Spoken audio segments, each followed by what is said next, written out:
Саламатсыңдар ма оқушылар? Бүгінгі сабағымыздың тақырыбы күш және деформация. Сабағымыздың мақсатын айқындап өтейін. Білімділігі жаңа тақырып бойынша алынған білімдерін өздігінен кез келген жағдайда пайдалана білуге үйрету. Дамытушылығы оқушының даму жүйесін дамыту, жүйелі түрде ойлауға, ізденуге бағыттау, білімге деген құштарлықтарын арттыру. Тәрбиелігі өмірдің барлық ағымы физикалық заңдылыққа қатысты екендігін көрсету. Балаларды еңбектене іздене білуге баулу. Күш деп дененің басқа денелер тарапынан болатын әрекетінің нәтижесінде үдеу алатынын сипаттайтын және осы әрекеттің өлшемі болып табылатын физикалық шаманы атаймыз. Жүйесінде күш бірлігіне ньютон алынған. 1 ньютон тыныштық күйіндегі массасы 1 килограмм денеге 1 секунд ішінде 1 метр бөлінген секунд жылдамдық беретін күш. Бұдан үлкен күш бірлігі килоньютон да қолданылады. 1 килоньютон 1000 ньютон, яғни оның 3-ші дәрежесі деп алсақ та болады.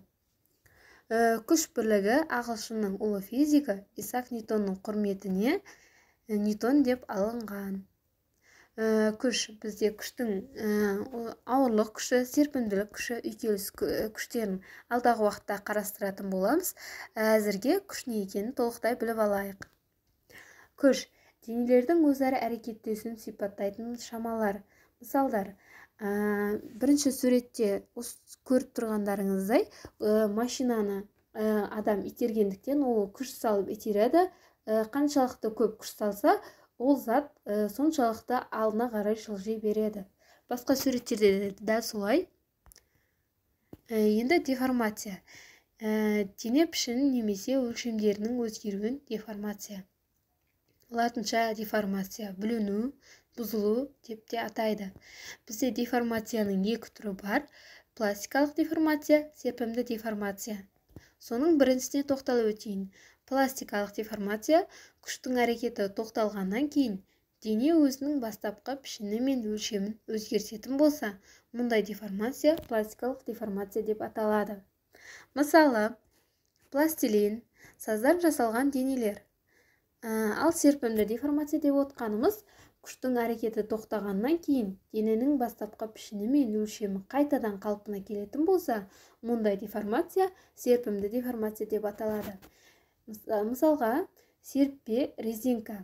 Түсіндіріп өте кетейін, резинка мысалы созылған кезде ол қайтадан қойып жіберсек, ол өз орнына қайта келеді. Бұндай заттарды біз серпімді деформация деп атаймыз. Оқушылар сендерге сергіту болсын, кішкене осы ребусты 5 минут ішінде шешулерің керек, жеке-жеке орындайсыңдар. Осы ребустың жауабын дәптерлеріңе жазып қоясыңдар. Дәптерді жинап алған кезде осы жазғандарыңды тексеретін боламын. Бізде 5 минут уақыт аяқталды. Енді сәйкестап ойын ойнайық. Алдыңғы сабақтарда өтілгендей біз осы сәйкестап ойын ойнаймыз. Біріншіде жол. Біз сәйкестендіру келетін болсақ, жол бізде белгіленуі мен өлшем бірлігін табуымыз керек. Жол S-пен белгіленеді, километр, метр. Жылдамдық латынның В әрпімен белгіленеді, километр бөлінген сағат, метр бөлінген секунд. Уақыт бізде белгіленуі Т, ағылшынның Т әрпі, сағат, минут, секунд. Көлем бізде В әрпімен белгіленеді, оның өлшем бірлігі метр куб.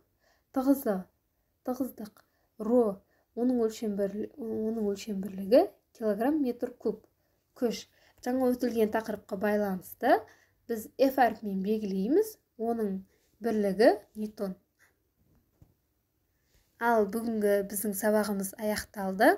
Сендерге оқушылар үйге тапсырма. Осы мен берген сұрақтардың анықтамасын жазып келулерің керек. Назар аударып тыңдағандарыңа рахмет. Зейіндерің ашылсын. Келесі кездескенше сау болыңдар.